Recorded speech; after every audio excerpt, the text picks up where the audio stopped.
ये कहानी हमारे लाइफ से ही रिलेटेड है, तो आप इसलिए इस कहानी को ध्यान से सुनना। तो चलिए हम इस कहानी को शुरू करते हैं। एक राजा था जिसकी 4 रानियाँ थी। वो अपनी चौथी रानी को सबसे ज़्यादा प्यार करता था। वो उसे अच्छे कपड़े, अच्छे खाना, सब कुछ उसे अच्छा चीज़ें ही देता था और प्यार भी उसी से सबसे ज़्यादा करता था।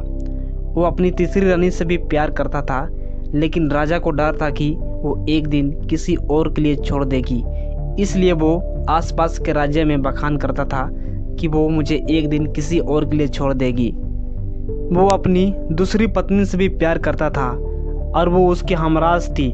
वो उसके साथ हमेशा सहानुभूति, इज्जत और धैर्य से रहता था।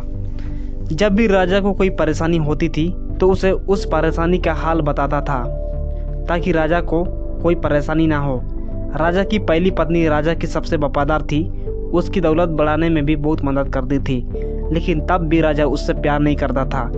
एक बार जब राजा बीमार पड़ गया तब उसे समझ में आ गया कि अब मेरे पास ज़्यादा समय नहीं है। इसलिए उसने अपनी चौथी रानी से पूछा, क्या अब जब मैं मरने जा रहा हूँ क्या तुम मेरे साथ चलोगी? तभी चौथी रानी ने जवाब दिया, बिल्कुल नहीं। ये बातें सुनकर राजा बेहद दुखी हो गया और उसने अपनी तीसरी रानी से पूछा, क्या अब जब मैं मरने जा रहा हूँ क्या तुम मेरे साथ चलोगी? तीसरी रानी ने जवाब दिया, नहीं, ज़िंदगी बहुत अच्छी है और जब तुम मरोगे तो मैं दोबारा शादी कर लूँगी। अब राजा का दिल बैठ गया और बेहद दुखी हो गया राजा। फिर उसने अपनी दूसरी रानी से पूछा, मैंने हमेशा ज़रूरत के वक्त तुमसे मदद मांगी है और तुमने भी मेरा हमेशा साथ दिया है, और जब मैं मरने जा रहा हूँ क्या तुम मेरे साथ आओगी? दूसरी रानी ने जवाब दिया, माफ़ करना, इस बार मैं तुम्हारी कोई मदद नहीं कर सकती। ज़्यादा से ज़्यादा मैं तुम्हारे कब्र तक छोड़ सकती हूँ। उसकी जवाब बिजली की तरह लगा राजा को और वो बेहद दुखी हो गया। तभी एक आवाज़ आई पीछे से, मैं आपके साथ चलूँगी, आप जहाँ जाएंगे वहाँ जाऊँगी। जब राजा ने नज़र घुमाई तो उसकी पहली पत्नी खड़ी थी। वो बेहद कमज़ोर थी क्योंकि वो ठीक से खाती पीती नहीं थी। दुख से भरकर राजा ने कहा, जब मेरे पास मौका था तब मुझे तुम्हारा ध्यान देना चाहिए था। तो दोस्तों, इस कहानी से हमें यही सीख मिलती है कि हमारी चौथी पत्नी हमारा शरीर है। हम इसे सजने धजने में जितना भी समय दें, हम इसे कितना भी अच्छा खाना खिला दें, लेकिन एक दिन ये हमें छोड़कर ही जाएगी। ये हमारा शरीर है और हमारा तीसरी पत्नी हमारा संपत्ति है, हमारा दौलत है, हमारा दर्जा है।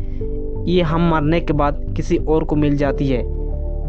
और हमारा दूसरी पत्नी हमारा रिश्तेदार और परिवार होते हैं जो ज़्यादा से ज़्यादा हमें समझन तक ही छोड़ जाते हैं। और हमारा पहली पत्नी हमारा आत्मा है जो हमारे साथ हमेशा रहता है।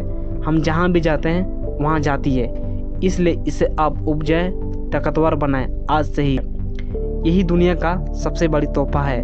इसे आप समझिए और अपने लाइफ में उपयोग कीजिए। तो इस कहानी से हमें यही सारी सीख मिलती है। अगर आपको ऐसे ही इंटरेस्टिंग और नॉलेजेबल वीडियो देखना है तो हमारे चैनल को सब्सक्राइब कर दीजिए, ताकि आगे भी आपको ऐसे ही इंटरेस्टिंग और नॉलेजेबल वीडियो मिलती रहेगी। तो हम मिलेंगे आपके साथ नेक्स्ट इंटरेस्टिंग वीडियो के साथ। अभी के लिए इतना ही।